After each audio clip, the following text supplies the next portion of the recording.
ਰਤਾ ਪਹਿਨਣ ਮਨ ਰਤਾ, ਸੁਪੇ ਦੀ ਸਤਦਾਨ।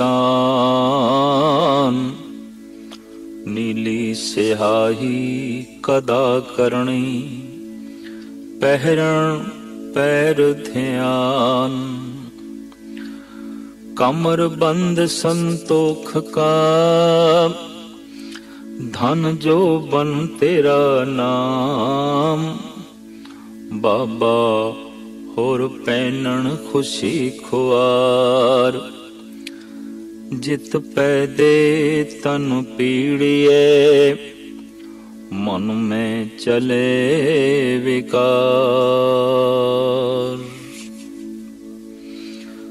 ਖਾਣ ਪੀਣ ਤੋਂ ਬਾਅਦ ਪਹਿਨਣ ਦੀ ਮਨੁੱਖ ਸੋਚਦਾ ਹੈ, ਔਰ ਇਹ ਸਿਰਫ ਮਨੁੱਖ ਹੀ ਸੋਚਦਾ ਹੈ, ਜਾਂ ਇੰਜ ਕਹਿ ਲਓ ਪਹਿਨਣ ਤੋਂ ਹੀ ਮਨੁੱਖਤਾ ਆਰੰਭ ਹੁੰਦੀ ਹੈ। ਪਹਿਨਣ ਬਾਰੇ ਪਸ਼ੂਆਂ ਨੇ ਨਹੀਂ ਸੋਚਿਆ, ਪੰਛੀਆਂ ਨੇ ਨਹੀਂ ਸੋਚਿਆ। ਧੰਨ ਗੁਰੂ ਨਾਨਕ ਦੇਵ ਜੀ ਮਹਾਰਾਜ ਤੇ ਕਹਿੰਦੇ ਨੇ, ਵਿਸਮਾਦ ਨਾਂਗੇ ਫਿਰੇ ਜੰਤ। ਇਨ੍ਹਾਂ ਨੰਗੇ ਪਸ਼ੂਆਂ ਨੂੰ ਦੇਖ ਕੇ ਮੈਂ ਤੇ ਬਿਸਮਾਦਮਈ ਹੋ ਜਾਨਾ, ਵਿਸਮੇ ਹੋ ਜਾਨਾ ਹੈ। ਇਹਨਾਂ ਦੇ ਅੰਦਰ ਪਹਿਨਣ ਦਾ ਖਿਆਲ ਨਹੀਂ ਪੈਦਾ ਹੋਇਆ। ਇਹ ਇਸ ਤਰ੍ਹਾਂ ਦੇ ਨਾਲ ਨਗਨਤਾ ਦੀ ਪ੍ਰਦਰਸ਼ਨੀ ਕਰ ਰਹੇ ਨੇ। ਇੱਕ ਮਾਸੂਮ ਬੱਚਾ, ਨਵਜ਼ਾਇਦ ਬੱਚਾ, ਉਸ ਦੇ ਅੰਦਰ ਵੀ ਅਜੇ ਪਹਿਨਣ ਦਾ ਭਾਵ ਨਹੀਂ ਪੈਦਾ ਹੋਇਆ। ਇਹ ਗੱਲ ਵੱਖਰੀ ਕਿ ਚੀਥੜਿਆਂ ਵਿੱਚ, ਕੱਪੜਿਆਂ ਵਿੱਚ ਮਾਂ-ਬਾਪ ਉਸ ਨੂੰ ਲਪੇਟ ਕੇ ਰੱਖਦੇ ਨੇ, ਪਰ ਪਹਿਨਣ ਦਾ ਭਾਵ ਅਜੇ ਉਸ ਦੇ ਅੰਦਰ ਨਹੀਂ ਪੈਦਾ ਹੋਇਆ। ਇਸ ਵਾਸਤੇ ਕਹਿ ਦਿੰਦੇ ਨੇ, ਇਹ ਮਾਸੂਮ ਬੱਚਾ ਅਜੇ ਅਸੱਭੇ ਹੈ। ਸਭਤਾ ਤੇ ਬੁੱਧੀ ਦੇ ਵਿਕਾਸ ਦੇ ਨਾਲ ਨਾਲ ਹੀ ਹੁੰਦੀ ਹੈ, ਤੋ ਅਜੇ ਬੌਧਿਕ ਵਿਕਾਸ ਨਹੀਂ ਹੋਇਆ।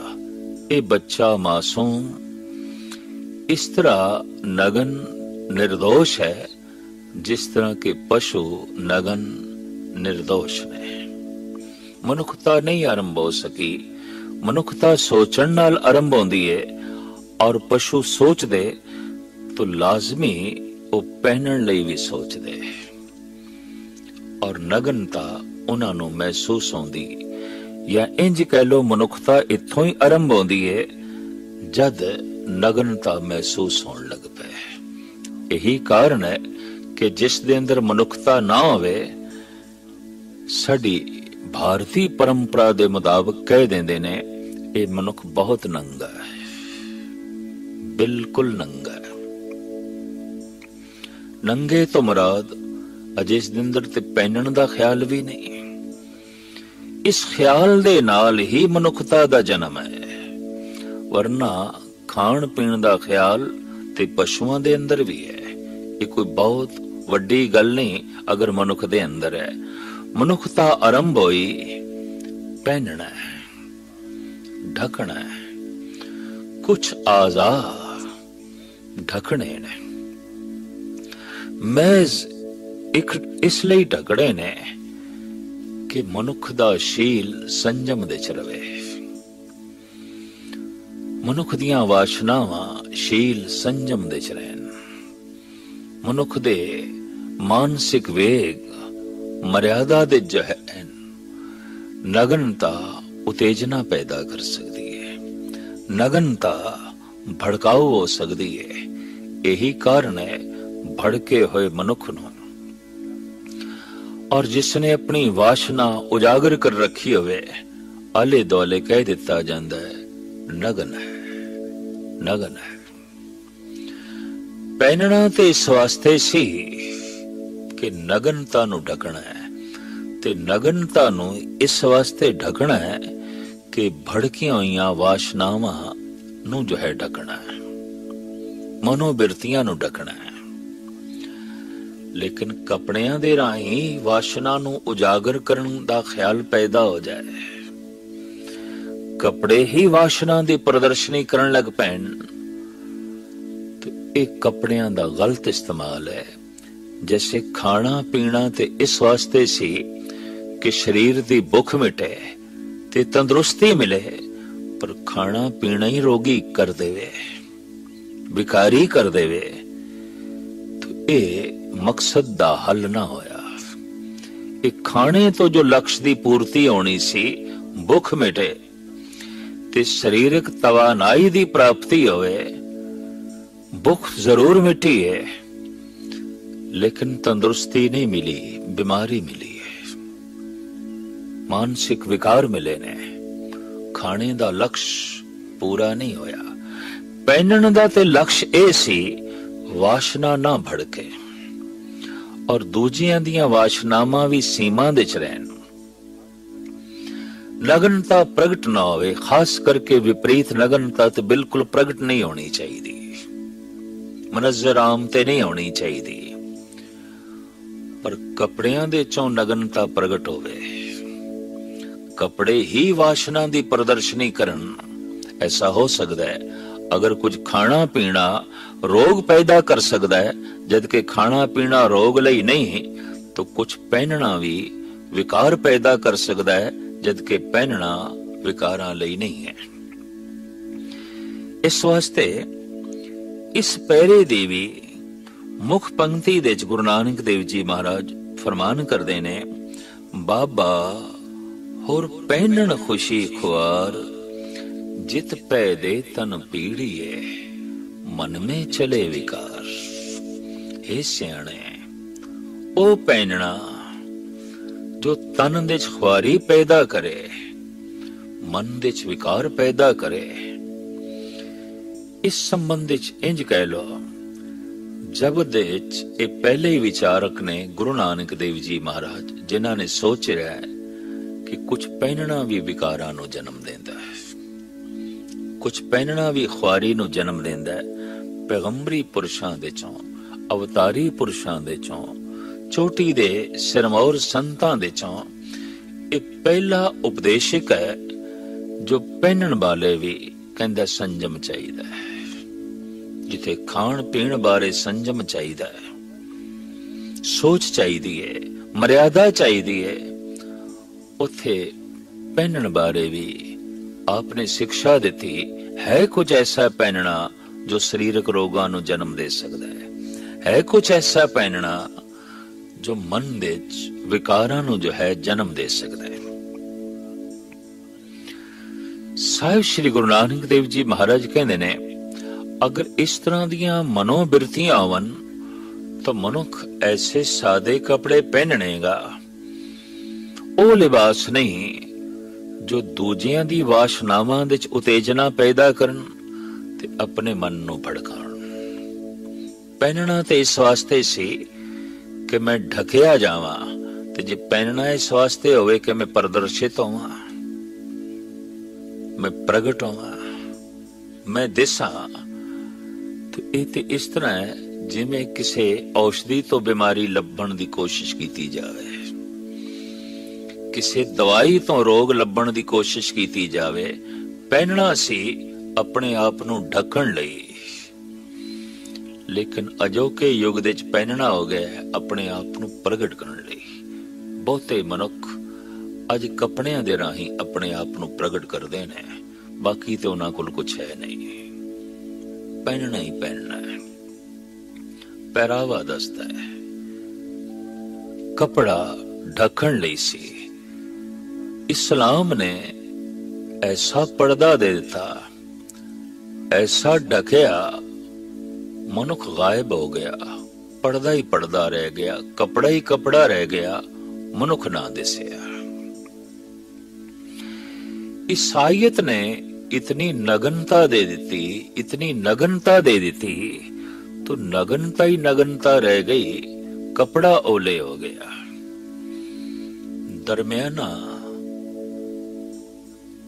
दरमियाना ढंग, दरमियानी अवस्था धन गुरु नानक देव जी महाराज ने चुनी।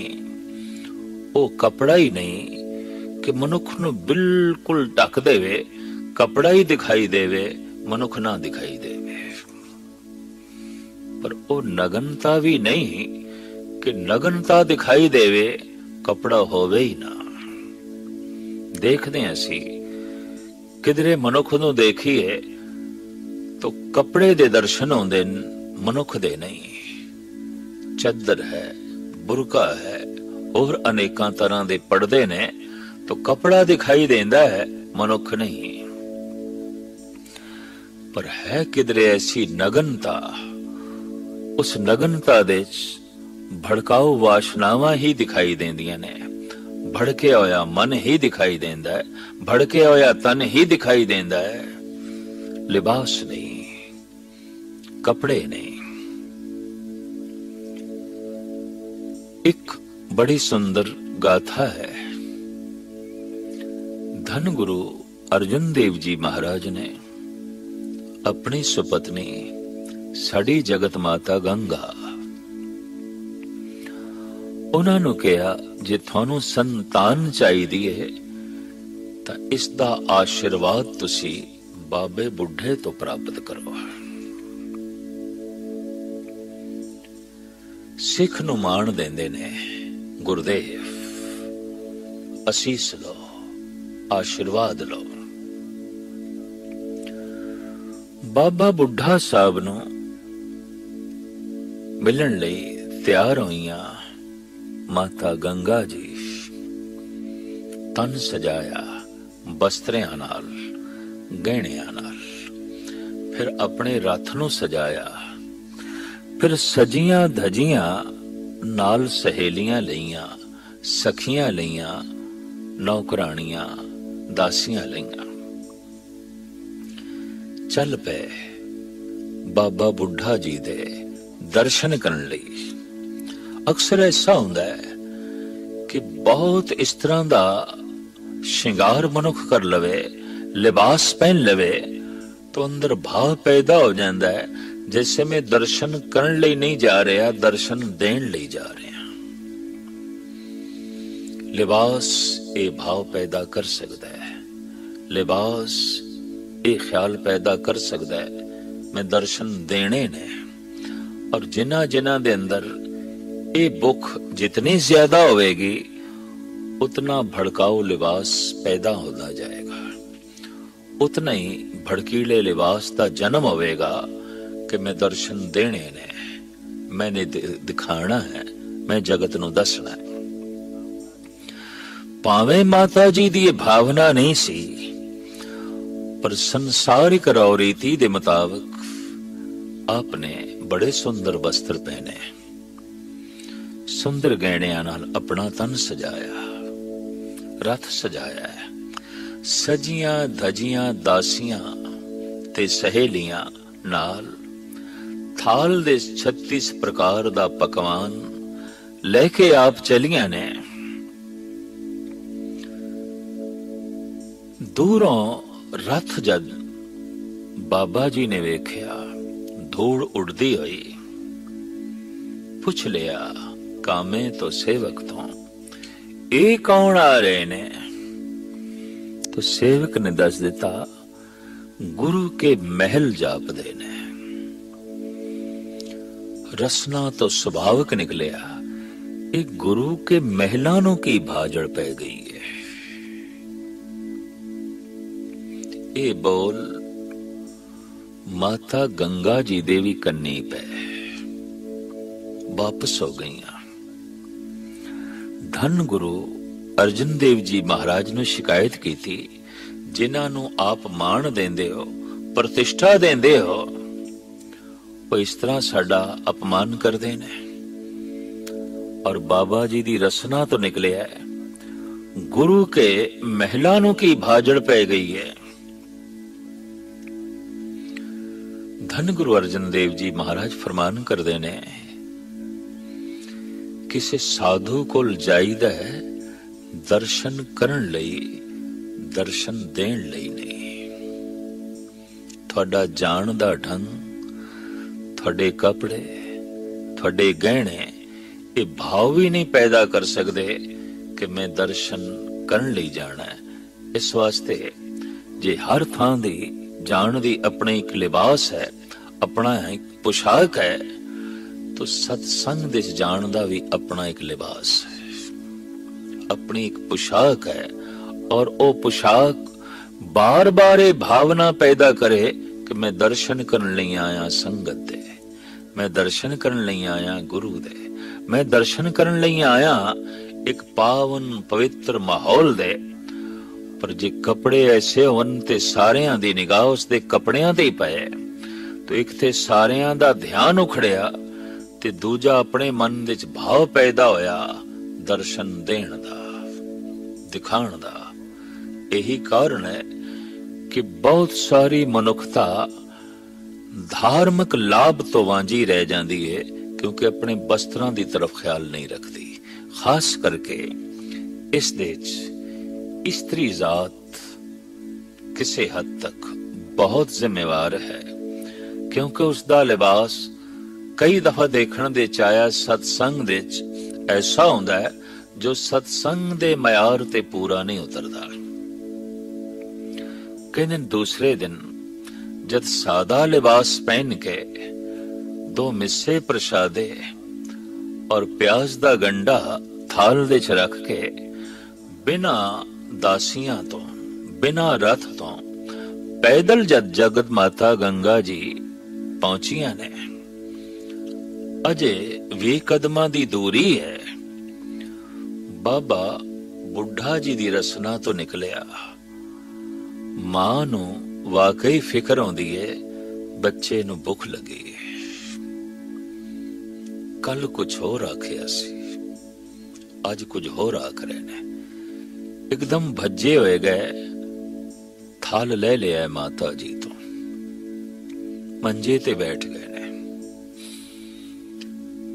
मिस्सा प्रसादा तोड़े है, बुरकी मुंह च पाई है, प्याज दा गंडा मंजे दे पावे दे उत्ते रख के जो मुठ नाल तोड़े है, आखे ओ लाल मां तेरी कुख तो जन्म लवेगा जो दुष्टां दे सिर इंज बनेगा जिवें मैं इस प्याज नू तोड़े है। ए वाक प्रगट होया, दल भंजन गुरु सूरमा, वड योधा बहु परोपकारी, धन गुरु हरगोबिंद साहब जी महाराज दा जन्म आप दी कुखों होया। मीरी पीरी दे मालक, तलवार दे धनी और शस्त्रां दे धनी,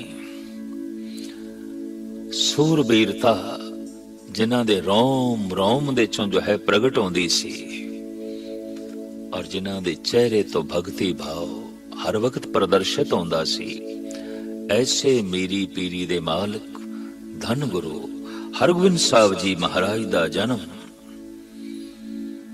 वक्त दे एक महान फकीर, गुरु घर दे एक महान आशिक संत बाबा बुढ़ा जी दे आशीर्वाद नाल होया। पर इस आशीर्वाद दे पिछे एक बहुत वड्डी कहानी छुपी हुई है कि किसी भी संत कोल आना है दर्शन देण लई नहीं, दर्शन करन लई। इहदे च कपड़ियां दा बहुत वड्डा योगदान है। कपड़े कुछ ऐसे होंदे ने जो मन दे अंदर ख्याल पैदा करदे ने मैं दर्शन देने ने, और कपड़े कुछ ऐसे ने जो पैदा करदे ने ख्याल मैं कुछ भी नहीं, मैं ते दर्शन करने ने, मैं ते दूजे दे जो है दर्शन करने ने। इस संबंध विच एक होर भी बड़ी सुंदर गाथा है। भगत कबीर जी दे डेरे एक ऐसी पनहारी सी जो गंगा तो रोज पानी भर के ले आंदी है मटकियां दे राहीं, और सारा दिन प्यासियां दी प्यास बुझांदी है ठंडे जल नाल। रसना नाल परमात्मा दा नाम जपदी है, अपने मन नू शीतल करदी है ते दूजियां नू शीतल पानी पिला पिला के प्यास बुझांदी है, अगलियां दे तन शीतल करदी है। इस तरह मन दे तल ते उसदे सिमरन चलदा रहिंदा है, तन दे तल ते उसदी सेवा चलदी रहिंदी है। सेवा सिमरन दी ए मूर्ति अपना जीवन कबीर जी दे डेरे च इस ढंग नाल बतीत कर रही है। लेकिन एक ऐसी घटना घट गई, कबीर जी दे कुछ चेले शिवरात्रि वाले दिन गंगा तट ते की देखते ने कि वक़्त दे बादशाह दी बेगम सिकंदर लोधी दी बेगम हिंदू यात्रियों नू देखण लई आई है कि वो इत्थे आके की करदे ने, किस तरह दे धार्मिक रस्मों रिवाज नू ये प्रचलन करदे ने, ये अपनांदे ने, ये देख रही सी। जिथे धार्मिक रस्मों रिवाज लोकी निभा रहे ने, कर रहे ने, देख रही है, उत्थे कबीर दे चेले सिकंदर लोधी दी बेगम नू देखदे ने। और महज इस वास्ते देखदे ने कि इतने कीमती कपड़े और जरी दा कम है, मोती जड़त ने, किधरे किधरे नीलम भी चमकदे पे ने वस्त्रां दे चों, कपड़ियां दे चों। एकदम ख्याल आया उस पनहारी दा जो सारा दिन डेरे दे प्यासियां दी प्यास बुझांदी है ठंडे जल नाल, गंगा तो भर के ले जांदी है। सारा दिन जिसदी रसना ते सतनाम दी धुनी चलदी है, कबीर पंथियां नू सतनामी कहंदे ने। पर उसदे बस्तर लीरां लीरां ने, उसदे कपड़े ते बिल्कुल फटे हुए ने। मन दे उत्ते एक शक दा बोझ पै गया ते शक ही सब तो वड्डी मैल है। सन से जियो मलीन है, कित संजम धोता जाए।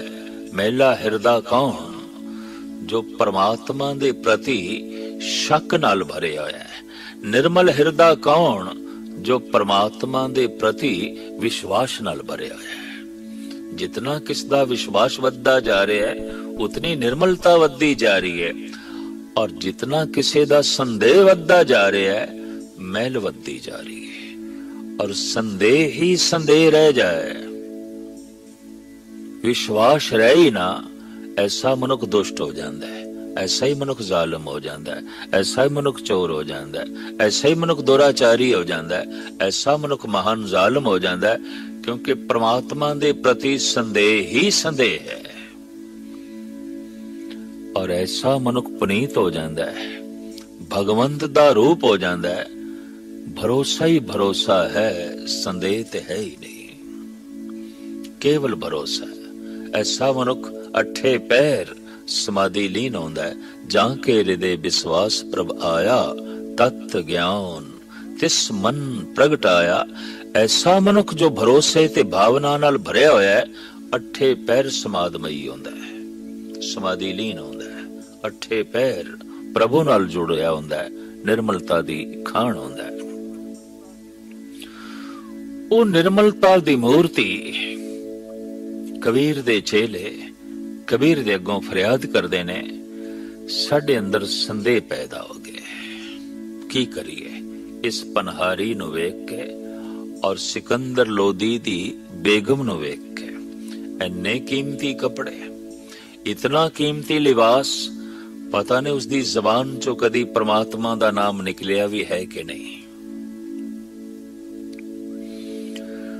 तो कबीर दे बड़े दो कीमती श्लोक ने इस संबंध विच।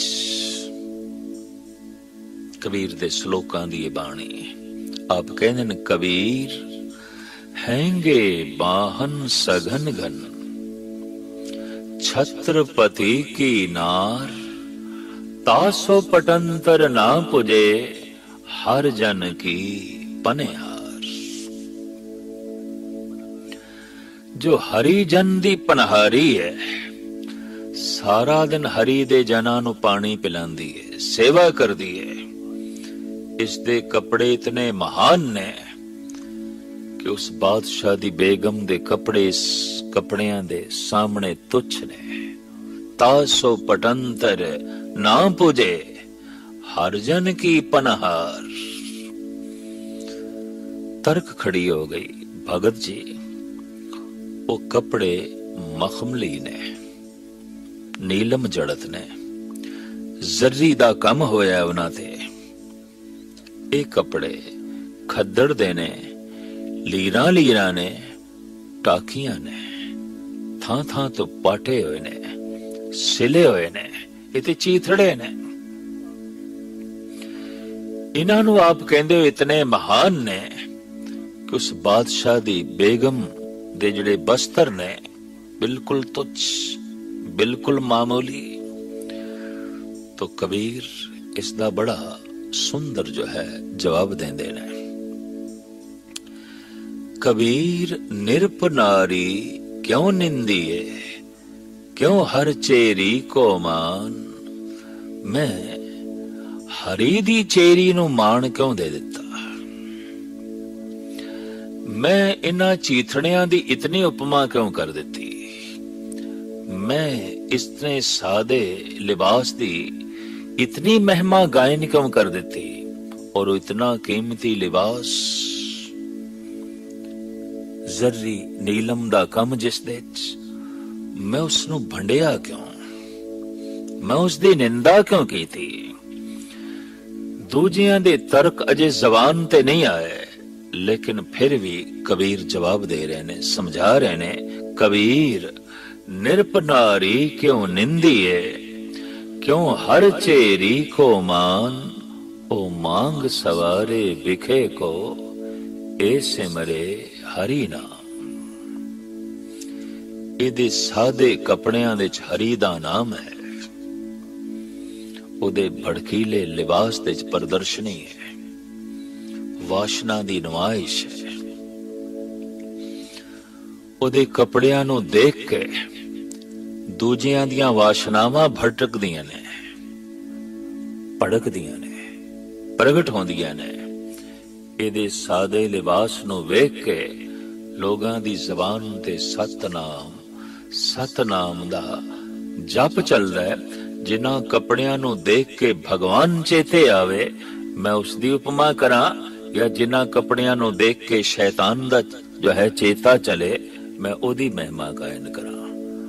वाकई ऐसा है लिबास जिन्हों वेखदे ही शैतानियत प्रगट होंदी है, शैतान दे दर्शन होंदे ने। और है ऐसा लिबास जिन्हों वेखदे ही भगवान दे दर्शन होंदे ने, प्रभु दे दर्शन होंदे ने।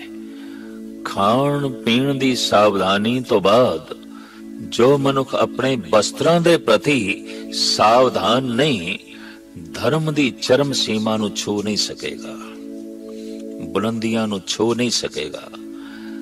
या इंज कह लो, जद भी किसी दे पैर बुलंदियां दी तरफ रागब होंदे ने, उहदे पहरावे दे सादगी आनी आरंभ हो जाती है, उसदे पहरावे दे कोमलता आवनी जो है शुरू हो जाती है। मनुख दी खाण पीण दी कमजोरी तो बाद ये दूसरी कमजोरी है। खाना पीना जबान दे रस करके बेमर्यादा चला जाता है, पहनना वासना करके और हंकार करके अपने आप नू प्रगट करना है। और जैसे कोई कपड़ियां दे राही अपने आप नू प्रगट करता है, उसी तरीके नाल दूसरियां दियां वासनावां जो है प्रगट होंदियां ने। और ये पहनना धर्म दी दुनिया दे जुर्म हो जाता है। जगत दा तमाम फकीरी समाज, साधु समाज, संत समाज जिस सादे कपड़ियां दे लिपटिया होया है, तो इस दे पिछे कोई फोका कर्म कांड नहीं, इस दे पिछे एक बहुत गहरी सोचनी है, एक लंबी विचारधारा है कि मैं ऐसा पहना कि मैं छुप जावा, और मैं ऐसा पहना कि मैं प्रदर्शित ना होवा, मैं ऐसा पहना कि दूसरे दियां वासनावां भी प्रदर्शित ना होवन। अगर किसी दे कपड़ियां दे राही किसी दी वासना प्रगट हो रही है, तो ओदा पहनना बिल्कुल धर्म दी दुनिया च जुर्म है, पाप है। भावें कानून दी दुनिया जुर्म ना होवे, लेकिन धर्म दी दुनिया दे ये पाप है, इते गुनाह है। इदा पहनना ही दूजियां दी वासनावां नू भड़का रहा है, ते भड़कियां होईयां वासनावां ਕਿਸੇ ਵਕਤ ਵੀ ਕਿਸੇ ਦੀ ਇੱਜ਼ਤ, ਕਿਸੇ ਦੀ ਅਸਮਤ ਲੁੱਟ ਸਕਦੀਆਂ ਨੇ। ਮੌਜੂਦਾ ਦੌਰ ਦਾ ਮਾਹੌਲ ਐਸਾ ਹੈ ਕਿ ਚਾਰੋਂ ਪਾਸੇ ਨਗਨਤਾ ਔਰ ਅਰਧ ਨਗਨਤਾ ਦੇ ਰਾਹੀਂ ਵਾਸ਼ਨਾਵਾਂ ਨੂੰ ਪ੍ਰਦਰਸ਼ਿਤ ਕਰਨ ਦਾ ਇੱਕ ਮਹਾਨ ਪ੍ਰਗਟਾਵਾ ਜੋ ਹੈ ਚੱਲ ਰਿਹਾ ਹੈ ਚਾਰੋਂ ਪਾਸੇ। ਔਰ ਇਸੇ ਨੂੰ ਦੇਖ ਕੇ ਗੁਰੂ ਨਾਨਕ ਦੀ ਜੋ ਹੈ ਰਸਨਾ ਤੋਂ ਨਿਕਲ ਗਿਆ ਸੀ, ਇਹ ਤੇ ਕਲ ਯੁਗ ਦਾ ਭਾਵ ਹੈ। ਨਾਰਦ ਨਾਚੇ ਕਲ ਕਾ ਭਾਵ, ਜਤੀ ਸਤੀ ਕਹੇ ਰਾਖੇ ਭਾਵ। ਮਨ ਨਾਰਦ ਹੋਵੇ ਤੇ ਚਾਰੋਂ ਪਾਸੇ ਨਗਨਤਾ ਦੀ ਪ੍ਰਦਰਸ਼ਨੀ ਹੋਵੇ, ਤਾਂ ਫਿਰ ਜਤੀ ਤੇ ਸਤੀ ਲਈ ਥਾਂ ਬਣਾਉਣੀ ਬਹੁਤ ਔਖੀ ਹੈ। ਆਪਣੇ ਪੈਰ ਟਿਕਾਣੇ ਬੜੇ ਔਖੇ ਨੇ। ਪਹਿਨਣ ਦੇ ਸੰਬੰਧ ਵਿੱਚ ਧੰਨ ਗੁਰੂ ਨਾਨਕ ਦੇਵ ਜੀ ਮਹਾਰਾਜ ਦਾ ਇਹ ਮਹਾਨ ਉਪਦੇਸ਼ ਇਸ ਪ੍ਰਕਾਰ ਹੈ। ਰੱਤਾ ਪਹਿਨਣ ਮਨ ਰੱਤਾ, ਸੁਪੇ ਦੀ ਸਤਦਾਨ। ਇਹ ਜੋ ਮਨ ਪਰਮਾਤਮਾ ਦੇ ਨਾਮ ਵਿੱਚ ਲੀਨ ਹੋ ਗਿਆ, ਰੱਤਾ ਗਿਆ, ਮਾਨੋ ਮੈਂ ਇਹੀ ਲਾਲ ਰੰਗ ਦੀ ਪੋਸ਼ਾਕ ਪਹਿਨੀ ਹੈ ਔਰ ਲਾਲ ਰੰਗ ਦੇ ਗੂੜੇ ਕੱਪੜੇ ਪਹਿਨਣ ਦਾ ਹੁਣ ਚਾਅ ਨਹੀਂ ਰਿਹਾ। ਸੁਪੇ ਦੀ ਸਤਦਾਨ, ਔਰ ਇਹੀ ਮੈਂ ਸਫੈਦ ਰੰਗ ਦੇ ਕੱਪੜੇ ਪਾ ਲਏ ਨੇ ਜੋ ਦਾਨੀ ਬਿਰਤੀਆਂ ਪੈਦਾ ਹੋ ਗਈਆਂ ਨੇ, ਪਰਉਪਕਾਰ ਦਾ ਮਾਦਾ ਪੈਦਾ ਹੋ ਗਿਆ। ਨੀਲੀ ਸਿਆਹੀ ਕਦਾ ਕਰਨੀ, ਪੈਰਣ ਪੈਰ ਧਿਆਨ। ਜੋ ਮਨ ਵਿੱਚ ਆਪਣੇ ਵਿਕਾਰਾਂ ਦੇ ਪ੍ਰਤੀ ਰੋਸ ਪੈਦਾ ਹੋ ਗਿਆ, ਇਹੀ ਮੈਂ ਕਾਲੇ ਰੰਗ ਦੇ ਕੱਪੜੇ ਪਹਿਨੇ ਨੇ। ਸਾਰੀ ਦੁਨੀਆ ਵਿੱਚ ਅੱਜ ਵੀ ਰੋਸ ਦਾ ਰੰਗ ਕਾਲਾ ਮੰਨਿਆ ਜਾਂਦਾ ਹੈ, ਔਰ ਵਾਕਈ ਜਦ ਕਿਸੇ ਨੂੰ ਆਪਣੇ ਗੁਨਾਹ, ਆਪਣੇ ਵਿਕਾਰਾਂ ਤੇ ਰੋਸ ਪੈਦਾ ਹੁੰਦਾ ਹੈ, ਅੰਦਰ ਕਾਲੇ ਰੰਗ ਦੀ ਧਾਰੀ ਜੋ ਹੈ ਬਣਦੀ ਹੈ। ਮਹਾਰਾਜ ਕਹਿੰਦੇ ਮੈਂ ਇਹੀ ਕਾਲੇ ਰੰਗ ਦੇ ਕੱਪੜੇ ਪਹਿਨੇ ਨੇ, ਔਰ ਜਦ ਉਹਨਾਂ ਵਿਕਾਰਾਂ ਨੂੰ ਕੱਟਣ ਦਾ ਖਿਆਲ ਪੈਦਾ ਹੋ ਜਾਏ, ਸਾਹਿਬ ਕਹਿੰਦੇ ਨੇ ਇਹੀ ਮੈਂ ਨੀਲੇ ਰੰਗ ਦੇ ਕੱਪੜੇ ਪਹਿਨੇ ਨੇ। ਨੀਲੀ ਸਿਆਹੀ ਕਦਾ ਕਰਨੀ, ਪੈਰਣ ਪੈਰ ਧਿਆਨ। ਪੈਰਾਂ ਦੇ ਸੋਹਣੀ ਜੁੱਤੀ ਮੈਂ ਕਿਹੜੀ ਪਾਈਏ ਤਿੱਲੇਦਾਰ, ਜੋ ਧਿਆਨ ਨੂੰ ਹੈ ਪ੍ਰਭੂ ਤੇਰੇ ਮਾਰਗ ਤੇ ਤੋਰਿਆ। ਸੋਹਣੀ ਜੁੱਤੀ ਪਾਈ ਹੋਈ ਹੈ, ਪੈਰ ਭਟਕੇ ਹੋਏ ਨੇ, ਪੈਰ ਗਲਤ ਮਾਰਗ ਤੇ ਚਲੇ ਹੋਏ ਨੇ, ਤਾਂ ਕਿਹਾ ਜਾ ਸਕਦੇ ਤੇ ਪੈਰੋਂ ਨੰਗਾ ਹੈ। ਜੁੱਤੀ ਉਸਦੇ ਪੈਰ ਦੇ ਚ ਹੈ ਜਿਸ ਦੀ ਸੁਰਤ ਧਿਆਨ ਦੇ ਮਾਰਗ ਤੇ, ਪ੍ਰਭੂ ਦੇ ਮਾਰਗ ਤੇ ਹੈ ਚੱਲ ਰਹੀ ਹੈ। ਮਹਾਰਾਜ ਕਹਿੰਦੇ ਨੇ ਪੈਰਣ ਪੈਰ ਧਿਆਨ। ਉਹ ਜੋ ਧਿਆਨ ਤੇਰੇ ਵਿੱਚ ਜੁੜਿਆ ਹੋਇਆ ਹੈ ਤੇ ਮੈਂ ਜੋ ਚੱਲ ਰਿਹਾ, ਇਹੀ ਮੈਂ ਸੋਹਣੇ ਤਿੱਲੇਦਾਰ ਪੈਰਾਂ ਵਿੱਚ ਜੁੱਤੀ ਪਹਿਨੀ ਹੋਈ ਹੈ। ਕਮਰ ਬੰਦ ਸੰਤੋਖ ਕਾ, ਧਨ ਜੋ ਬਨ ਤੇਰਾ ਨਾਮ। ਕਮਰ ਕੱਸਾ ਮੈਂ ਸੰਤੋਖ ਦਾ ਕੀਤਾ ਹੋਇਆ ਹੈ। ਤੇ ਹੁਣ ਸਭ ਤੋਂ ਵੱਡੀ ਪ੍ਰਦਰਸ਼ਨੀ ਦੀ ਜਿਹੜੀ ਵਸਤੂ ਹੈ, ਉਹ ਹੈ ਧਨ, ਉਹ ਹੈ ਜੋਬਨ। ਮਹਾਰਾਜ ਕਹਿੰਦੇ ਨੇ ਮੇਰੇ ਕੋਲ ਤੇਰੇ ਨਾਮ ਤੋਂ ਬਿਨਾ ਹੋਰ ਕੁਛ ਨਹੀਂ, ਤੇਰਾ ਨਾਮ ਹੀ ਮੇਰਾ ਜੋਬਨ ਹੈ ਔਰ ਤੇਰਾ ਨਾਮ ਹੀ ਮੇਰਾ ਧਨ ਹੈ। ਵਾਕਈ ਨਾਮ ਦੇ ਮਿਲਦਿਆਂ ਜੋ ਇੱਕ ਸੁਪਨ ਉਜਾਗਰ ਹੁੰਦਾ ਹੈ, ਔਰ ਨਾਮ ਦੇ ਮਿਲਦਿਆਂ ਜੋ ਅੰਦਰੋਂ ਇੱਕ ਬਾਦਸ਼ਾਹਤ ਪੈਦਾ ਹੁੰਦੀ ਹੈ, ਉਸੇ ਦਿਨ ਹੀ ਪਤਾ ਚੱਲਦਾ ਹੈ ਧਨ ਕਿਸ ਨੂੰ ਕਹਿੰਦੇ ਨੇ, ਜੋਬਨ ਕਿਸ ਨੂੰ ਕਹਿੰਦੇ ਨੇ। ਸਤਿਗੁਰੂ ਦੇਵ ਜੀ ਮਹਾਰਾਜ ਕਹਿੰਦੇ ਨੇ ਸਾਰਾ ਜੋਗਨ ਤੇ ਸਾਰੀ ਧਨ ਸੰਪਦਾ ਫਿੱਕੀ ਪੈ ਜਾਂਦੀ ਹੈ ਜਿਸ ਦਿਨ ਇਹ ਅਸਲੀ ਧਨ ਮਨੁੱਖ ਨੂੰ ਜੋ ਹੈ ਪ੍ਰਾਪਤ ਹੁੰਦਾ ਹੈ। ਧਨ ਜੋਬਨ ਤੇਰਾ ਨਾਮ ਬਾਬਾ, ਹੋਰ ਪਹਿਨਣ ਖੁਸ਼ੀ ਖੁਆਰ। ਜਿਤ ਪੈ ਦੇ ਤਨ ਪੀੜੀਏ, ਮਨ ਮੇ ਚਲੇ ਵਿਕਾਰ। ਇਹ ਸਿਆਣੇ ਮਨੁੱਖ ਉਹ ਪਹਿਨਣਾ ਜੋ ਖੁਆਰੀਆਂ ਨੂੰ ਜਨਮ ਦੇਵੇ, ਮਨ ਵਿੱਚ ਵਿਕਾਰਾਂ ਨੂੰ ਜਨਮ ਦੇਵੇ, ਐਸੇ ਪਹਿਨਣੇ ਨੂੰ ਇੱਕ ਪਾਸੇ ਕਰ। ਧੰਨ ਗੁਰੂ ਨਾਨਕ ਦੇਵ ਜੀ ਮਹਾਰਾਜ ਦਾ ਇਹ ਮੂਲ ਸੰਦੇਸ਼ ਉਪਦੇਸ਼ ਖਾਣ ਪੀਣ ਪਹਿਨਣ ਦੇ ਬਾਰੇ, ਜਿਸ ਵਿੱਚ ਬਹੁਤ ਵੱਡੀ ਸਚਾਈ ਹੈ। ਜੋ ਇਸ ਤਲ ਤੇ ਸੰਜਮੀ ਨਹੀਂ, ਉਹ ਪ੍ਰਮਾਤਮਾ ਦੇ ਮਾਰਗ ਦਾ ਪਾਂਦੀ ਵੀ ਨਹੀਂ।